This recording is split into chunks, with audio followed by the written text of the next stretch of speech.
সেদিন হাসিনা রেহেনাকে সামরিক বিমানে উঠিয়ে দিয়ে কেন নেমে পড়েন তারিক সিদ্দিকী? গণ অভ্যুত্থানের মুখে শেখ হাসিনা ও শেখ রেহেনাকে সামরিক বিমানে তুলে দেওয়ার পরেও কেন শেষ মুহূর্তে নিজে আর সেই বিমানে ওঠেননি তৎকালীন নিরাপত্তা উপদেষ্টা মেজর জেনারেল অবসরপ্রাপ্ত তারিক আহমেদ সিদ্দিকী? দেশ থেকে সেই নাটকীয় মুহূর্তের সবচেয়ে আলোচিত এই প্রশ্নের উত্তর আজও স্পষ্ট নয়।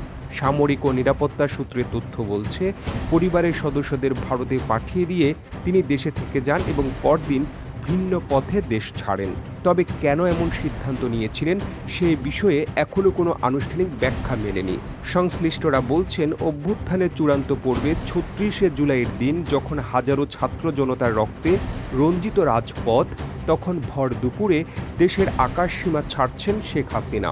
জনরোষ থেকে বাঁচতে সামরিক বিমানে পালিয়ে যাওয়ার সময় আকাশপথের উদ্বেগ উৎকণ্ঠার যাত্রায় কেমন ছিল তার অভিব্যক্তি। সাবেক ও বর্তমান সামরিক সূত্রগুলোর সঙ্গে কথা বলে হাসিনার ভারত যাত্রা সম্পর্কে বিচ্ছিন্নভাবে বেশ কিছু তথ্য পাওয়া যায়। জানা যায় ৫ আগস্ট সকাল ১০টা শহরের বিভিন্ন পয়েন্ট দিয়ে লাখো মানুষ প্রবেশ করে রাজধানীতে।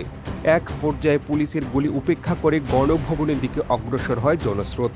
দুপুরের আগেই পরিস্থিতি নাটকীয় মোড় নেয়।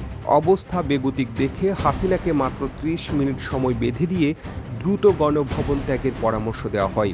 এরপরই বাণিজ্য মেলার কাছাকাছি এসে নামে বিমান বাহিনীর হেলিকপ্টার। সেখানে কিছুক্ষণ অবস্থানের পর হাসিনা ও তার বোন রেহেনাকে নিয়ে হেলিকপ্টারটি পূর্ব নির্ধারিত গন্তব্যের উদ্দেশ্যে উড়াল দেয়। সূত্র জানায়, গণভবন থেকে হাসিনা ও তার বোনকে উদ্ধার করে নিয়ে যাওয়া হেলিকপ্টারের পাইলট এবং কো পাইলট ছিলেন যথাক্রমে এয়ার কমোডোর আব্বাস ও গ্রুপ ক্যাপ্টেন রাইহান কবির। বিকাল ৩টা নাগাদ হেলিকপ্টারটি কুর্মিটোলা এয়ারবেজে অবতরণ করে। এই সময় তেজগাঁও বিমানবন্দরের কর্তব্যরত উইং কমান্ডার কানিস ফাতেমা সংক্ষিপ্ত বেতার বার্তায় রেস্কিউ মিশনের অধীনে সামরিক হেলিকপ্টার উড্ডয়নের বিষয়টি ঢাকা ট্রাফিক কন্ট্রোলে জানান। সংশ্লিষ্ট সূত্র বলছে, হাসিনার দেশ ত্যাগের পরপরই এয়ার কমোডোর আব্বাসকে একটি প্রশিক্ষণ কোর্সে অংশগ্রহণের জন্য পাকিস্তানে পাঠানো হয়। সেখানে নির্ধারিত সময় শেষ হলে যথারীতি তিনি ঢাকায় ফিরে আসেন। পরে তাকে নিয়মিত পোস্টিং দেওয়া হয়। নিরাপত্তা সূত্রগুলো বলছে, কুর্মিটোলা এয়ার বেইজে আগে থেকে ইঞ্জিন চালু অবস্থায় একটি সামরিক পরিবহন বিমান অপেক্ষমান ছিল।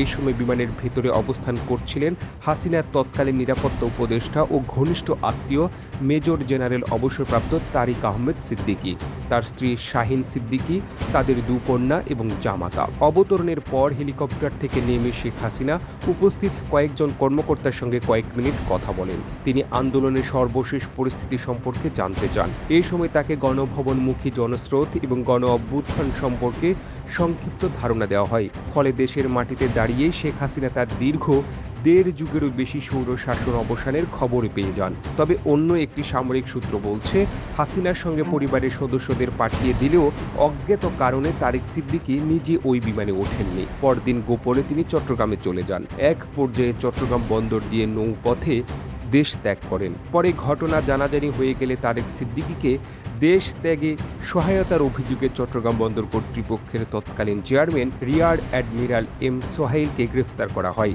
সূত্র জানায়, ভারতের উদ্দেশ্যে ঢাকা ত্যাগের প্রস্তুতির অংশ হিসাবে বিমানটির ককপিটে আগে থেকেই পাইলট এবং কো পাইলট নিজ নিজ আসনে বসা ছিলেন। পাইলটের আসনে ছিলেন এয়ার কমোডোর শামীম রেজা এবং কো পাইলটের আসনে ছিলেন উইং কমান্ডার মাহফুজ। বিমানটি ৫ আগস্ট বিকাল ৬টা ১৫ মিনিটে দিল্লির উপকণ্ঠে হিন্দন বিমান ঘাঁটিতে অবতরণ করে। তবে নিরাপত্তা কৌশলের অংশ হিসেবে উড্ডয়নের সময় বিমানের ট্রান্সপন্ডার বন্ধ রাখা হয়।